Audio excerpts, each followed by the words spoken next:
Costa Azul Notícias, seu canal de informações.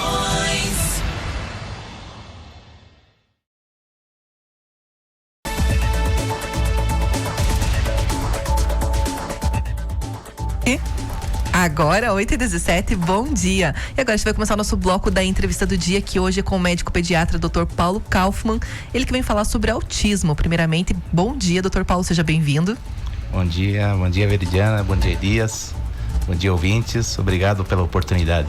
Nós que agradecemos a sua presença aqui hoje, trazendo tantas informações importantes sobre esse importante tema, né? Pra gente começar a falar então sobre autismo, eu queria que o senhor começasse a explicar, né, para todos os nossos ouvintes, lembrando que a nossa entrevista, ela está sendo transmitida em forma de live. Se alguém tiver alguma dúvida, também pode mandar sua pergunta lá no Facebook do portal, ou pode mandar também aqui no 98804-2851. Dr. Paulo, pra gente começar a entrevista falando sobre esse importante tema, o que é o autismo? Então, é sempre gratificante falar sobre autismo, é uma causa que eu abracei, né? Então, o autismo, ele é um transtorno global do desenvolvimento, marcado principalmente por 3 características, né? Que é a dificuldade de interagir socialmente, a dificuldade no domínio da linguagem e um padrão de comportamento repetitivo e restritivo. Então, esses são os 3 fundamentos do autismo, né? Que a gente se baseia muito para dar diagnóstico, para suspeitar de algum diagnóstico. E a gente fala também que tem os diferentes graus também de autismo, né? Sim. Só para definir ali claro. Em relação ao fisiologicamente, o que acontece fisiologicamente, fisiopatologicamente, né? Então, existe uma alteração no processamento das informações no cérebro, né? Essa alteração na forma como as células nervosas e suas sinapses, elas se conectam e se organizam. Então, se sabe que essa é a alteração, mas por que isso acontece, não se sabe, né? A ciência não sabe, não compreende isso ainda, todavia. Ainda não tem uma explicação ainda para isso, né? Até o senhor estava comentando comigo que a diferença entre quem tem, então, o autismo é que se liga, então, em algo que está fazendo, né? E, de repente, quando você vai fazer uma outra, vai realizar uma outra atividade, não se desliga, né? Continua, então, o cérebro ligado naquela atividade em mais alguma, é isso mesmo? Sim, a explicação para todo mundo entender, né? A explicação simples, o padrão normal é uma criança quando está brincando e depois começa outra brincadeira, depois passa para outra brincadeira, o cérebro acompanhando isso, né? E no autismo isso não ocorre. Então o cérebro, ele não desliga da atividade anterior. Então você veja, o cérebro entra meio que em curto-circuito, porque no final do dia esse cérebro está praticando 50 atividades. Muitas atividades ao mesmo tempo. Isso, e isso explica os movimentos, o comportamento repetitivo. Porque isso nada mais é do que o cérebro tentando se organizar. E veja a importância disso. O comportamento repetitivo, ele é involuntário. São movimentos involuntários. E se você chama a atenção de uma criança, por exemplo, os pais, isso piora. Os professores, se chamar a atenção de um aluno que tem movimentos repetitivos, por exemplo, em 1 hora o aluno levanta e senta da cadeira 10, 15 vezes. Se for chamado a atenção, isso piora, porque são movimentos involuntários. Nada mais é do que o cérebro tentando se organizar. Olha que informação importante, né? Porque tem muitas vezes que os pais, principalmente, né? Quem tá ali no dia a dia com essas crianças não sabem e acabam, então, interferindo, né? Nessas atividades, nesses movimentos. Exatamente. E a gente estava falando também dos graus. Tem diferença de grau dentro do autismo? Sim. Hoje, os graus, eles são classificados conforme os sintomas, né? A graduação. A graduação, hoje ela é classificada em leve, moderado e grave. Mas isso está para mudar, e porque eles querem classificar em grau 1, grau 2 e grau 3. Por quê? Porque o grau leve, de leve, ele não tem nada. Tá? Então isso é importante, né? Porque às vezes os pais, os profissionais, é leve, não é grave. Não, o autismo leve, isso é importante ficar bem claro. O autismo leve, ele é grave. Porque muitas vezes o autista leve, ele tem mais percepção das coisas. E isso muitas vezes mais percepção em relação ao bullying, mais percepção sobre as restrições que ele sofre durante toda a sua caminhada, né? Ele tem uma percepção melhor de todo o ambiente. Exatamente. Que está à sua volta, né? Isso. E vem também se falando muito sobre o aumento, né, considerável também de casos de autismo. Existe uma explicação para isso? Sim, existem vários estudos, né, sobre isso. Em 2006, um estudo publicado no Instituto Karolinska de Estocolmo, esse estudo ele foi um divisor de águas no autismo. Esse estudo, até então, se pensava que o autismo era um transtorno genético. Tem a genética, nasceu com esse gene e é assim. Mas esse estudo mostrou que só 50% dos fatores genéticos tem culpa genética e 50% são de fatores externos, fatores ambientais, tá? E esse estudo foi o divisor de águas, separou tudo e se iniciou novos estudos depois desse estudo, né? Então veja a importância que esse estudo, ele estudou 2 milhões de pessoas de 1982 até 2006, foi um estudo longo. Muito longo, sim. Muito longo, muita gente estudada e foi o divisor de águas, como já falei anteriormente. E, por exemplo, o que ele relacionou a esse aumento? Ele relacionou tabagismo, alcoolismo, né? A nossa alimentação e, consequentemente, a obesidade. Para mim, assim, o fator que está aumentando muito, para mim, pessoalmente, eu acho que é a obesidade, né? Porque o que mais mudou nos últimos 40 anos? A nossa alimentação mudou bastante, né? Muito, né? Por exemplo, se você for pegar uma foto, Elias, dos teus pais, teus avós, do casamento, né? Daquelas fotos que tinha 200 pessoas na foto, tinha 1, 2 obeso. E olha lá. O pessoal era tudo meu padrão, mais magro, é o contrário, né? Tem 1, 2 magros, não querendo ser exagerado. Mas é verdade, né? Então, eu acho assim que ali que está a questão. E as projeções, os estudos mostram que é preocupante. Que daqui 30 anos, 25 anos, os estudos americanos mostram que 1 em cada 4 crianças é para ser autista, nascer autista. Por isso, hoje o autismo, ele é entre as 3 doenças mais estudadas no mundo. Porque veja o impacto econômico que isso vai dar num país, no mundo, né? Sim, no mundo globalmente inteiro, falando, sim. Né? Hoje a Organização Mundial de Saúde ela aceita que 1% da população ela tem esse dado, que 1% da população seja autista, né? Mas a gente sabe que já é mais. Mas vamos fazer um cálculo. O Brasil tem 200 milhões de habitantes. 1% são 2 milhões de habitantes. Então, são 2 milhões de casas, de famílias afetadas. Isso é preocupante, né? É muita coisa, né? Impacto social, impacto econômico, por isso que é tão estudado hoje em dia o autismo. E como que o autismo ele está sendo classificado, Dr. Paulo? Isso é importante. O autismo então é grau leve, grau moderado e grau grave, né? Então, a maioria das crianças são grau leve, 95%. Mas veja a importância disso.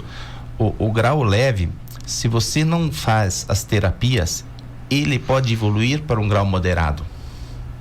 E o contrário também é verdade. O moderado, se é uma família que tem condições, que tem ajuda, que tem interesse de ajudar, que faz as terapias, o grau moderado, ele pode virar um grau leve. Olha só. Então, isso é muito importante. Por isso que não se pode perder tempo, né? Por isso que não se pode perder tempo. E por isso que o diagnóstico é muito importante, né? E como que esse diagnóstico é realizado? O diagnóstico, ele não é fácil. Ele deve ser feito, ele sempre é difícil.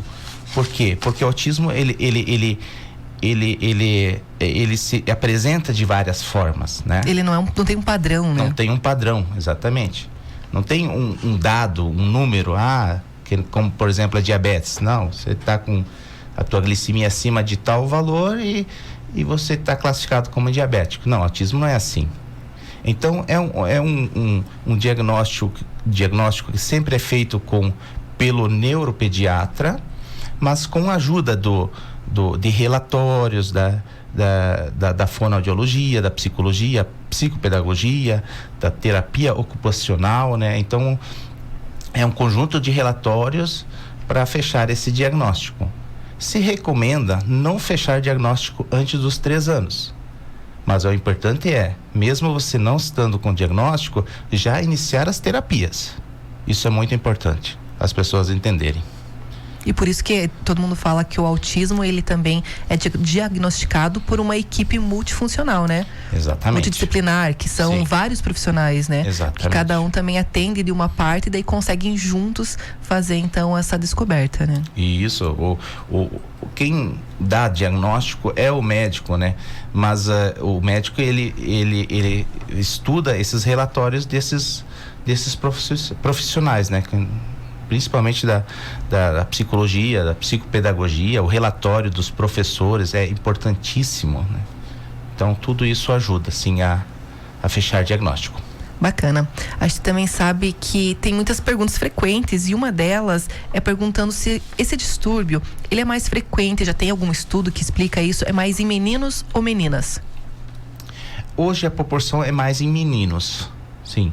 Mas não está claro porquê, né? O porquê disso. Mas a taxa em meninos é maior. É mais alta. É mais alta. A gente tem aqui já uma participação. Meu filho tem autismo, o nome dele é Diego. A dificuldade que temos, tanto em casa quanto na escola, é que não aceita o nome dele. Hoje foi na escola como Eduardo.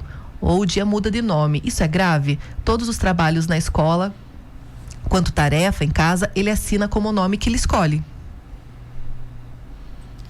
Sim. É algo particular dele também, algo né? particular dele, né? Que precisa ser tratado com a equipe multidisciplinar, né? Então, às vezes, ele acaba... Como você falou, né? Tem pacientes que às vezes têm autismo, mas que nem a gente até estava comentando antes, que o Messi, ele também tem um grau de autismo, né? Tem uns... tem no esporte, tem artistas, tem, enfim, uma infinidade de pessoas que têm os mais leves, moderados ou graves, mas tem gente que é ou na questão física, tem gente que tem mais algum tipo de deficiência daí na fala, isso também varia bastante, né? Sim, varia. Assim, a gente tem muitas histórias, né? Einstein disse que era autista, né? Então, o que se sabe que 95%, 95% são casos leves, e desses casos leves a gente tem uns 10, 15% que são os gênios, que a gente chama de gênios, né? Que são aquelas crianças, adolescentes com QI lá em cima, né? Então, justamente porque eles têm o que se chama de hiperfoco. Aquela criança só se foca em certos assuntos, né? Então, você às vezes tem uma criança de 10 anos, ela não quer falar de brincadeira, não quer brincar, ela quer falar por exemplo, de economia mundial, né? De rivalidade entre China e Estados Unidos. Então, digo para vocês, como é que essa criança vai conseguir relacionar com os colegas? Porque o assunto que interessa a ela não interessa os colegas. Então, ali existe uma dificuldade. É uma dificuldade muito grande de interagir, né? E tem essa dificuldade a vida toda, né? Porque eles estão, às vezes, muito além daquele público, daquela idade, né? Naquela faixa etária. Existe um tratamento para quem está nos ouvindo e também tem algum filho, conhece alguém, quer saber mais sobre o assunto. Quando se fala de autismo, existe o tratamento? Existe. O tratamento é multidisciplinar, né? Vejo que o papel da fonoaudiologia é muito importante, né? Porque às vezes as pessoas acham que a fonoaudiologia ela é só relacionada à fala, né? Mas nesse contexto do autismo ela é relacionada ao discurso. Como é que a gente consegue interagir com o próximo? Falando, né? Então a fonoaudiologia ajuda nesse aspecto, no discurso, né? Para começar um diálogo, tudo, né? Então a fonoaudiologia não é os primeiros 2 anos, ela tem que seguir, ela vai até os 15 anos de acompanhamento, né? Justamente por causa dessa dificuldade de interagir. A psicologia tem um papel fundamental por causa das comorbidades, né? As depressões, as ansiedades nos pacientes, nos autistas, né? Ela é uma taxa bem mais alta, né? E um papel fundamental para saber lidar com a decepção, né? Então sempre está tentando melhorar essa questão. As atividades são fundamentais, né? São fundamentais porque quanto mais esse cérebro ele se ocupar, mais ele vai estar organizado. Então a música, o yoga, a luta, a ecoterapia se mostrou muito eficiente no tratamento. Então, e às vezes é necessário entrar com medicação, né? E daí fica a questão do médico, essa questão, né? Mas é um tratamento de uma equipe multidisciplinar por trás disso, né? E é uma coisa que não para, né? É constante pro resto da vida. Sim. O objetivo, assim, o que eu digo para os pais que estão me escutando, que têm filhos autistas, né? Que às vezes dá vontade de desistir, né? Mas o objetivo de tudo é você deixar teu filho, deixar teu filho um adulto mais independente. Esse é o objetivo de tudo. Buscar a independência dessa criança, sim, né? Você tem que pensar lá na frente. Você tem que pensar em colher os frutos lá na frente, né? Que é uma missão árdua, né? Todos sabem, quem tem filho autista sabe as dificuldades, mas o objetivo final é, lá na frente, tornar-se um adulto mais independente possível. A gente estava falando sobre que muitos autistas eles fazem também alguns movimentos, enfim, repetitivos. A gente tem uma pergunta relacionada a isso. Bom dia. Quem tem autismo, a ir no gira-gira, por exemplo, do parquinho, ele sente alguma coisa diferente, tipo ânsia, dor de barriga, algo assim, ou é normal? Não, isso pode ser por causa de girar, né? Mas o autismo, ele tem uma afeição por movimentos que giram, né? Isso são uma das suspeitas que os pais devem suspeitar, né? Por exemplo, uma criança fica 2 horas na frente do ventilador, girando o ventilador. 2 horas, 3 horas. Isso não é normal, né? Isso não é normal. Isso precisa ser investigado, né? Mas o gira-gira, sentir tontura, essas coisas, pode ser algo mais normal, né? Ainda naquela pergunta da mãe que falou que tem um filho que tem autismo, né? E o nome dele é Diego e ele sempre muda o nome. Ela perguntou e questionou o que fazer se ele não aceita o nome dele. Tem algo que ela poderia fazer para tentar ou acabar aceitando e vai ser sempre assim? Ou mesmo trabalhando então com essa equipe multidisciplinar, daí eles vão explicando isso? Tem algo que poderia falar? Sim, tem que trabalhar com essa equipe e mais para frente ele vai aceitar, sim. São fases que existe, vai ter a melhora no tratamento, ele vai acabar aceitando, sim. Isso é aos poucos, né? Aos poucos, né? Não... Muito bem. A gente estava falando ainda sobre o tratamento, doutor. Existem doenças associadas ao autismo? O senhor estava falando também questão de depressão, de se aceitar. Junto com o autismo, vem outras junto? Sim, o autismo, ele, se você pegar as taxas de depressão, ansiedade, déficit de atenção, nos autistas essas taxas são bem mais elevadas, né? Inclusive são às vezes diagnósticos diferenciais, né? E às vezes são até diagnósticos, são doenças dentro do autismo, né? Então é meio complexo isso, mas sim, existe uma taxa maior de ansiedade, déficit de atenção, né? Muito bem, a gente tem também aqui uma outra pergunta, também temos várias pessoas participando da live. A Andressa mandou o seguinte: excelente profissional. A Juliane Padilha também está participando. A Maria Madalena também mandou excelente profissional e um grande amigo. A Lu Araújo também está mandando bom dia aqui. É bom receber esse reconhecimento também, né? Sim. Com certeza. Tem uma pessoa que mandou uma pergunta, ela disse que ela recebeu o diagnóstico, né? Então, que o filho tem autismo, e ela perguntou se o filho vai se desenvolver normalmente. Então, depende da graduação dele, né? Mas, com certeza, ela tem que sim insistir nessas atividades.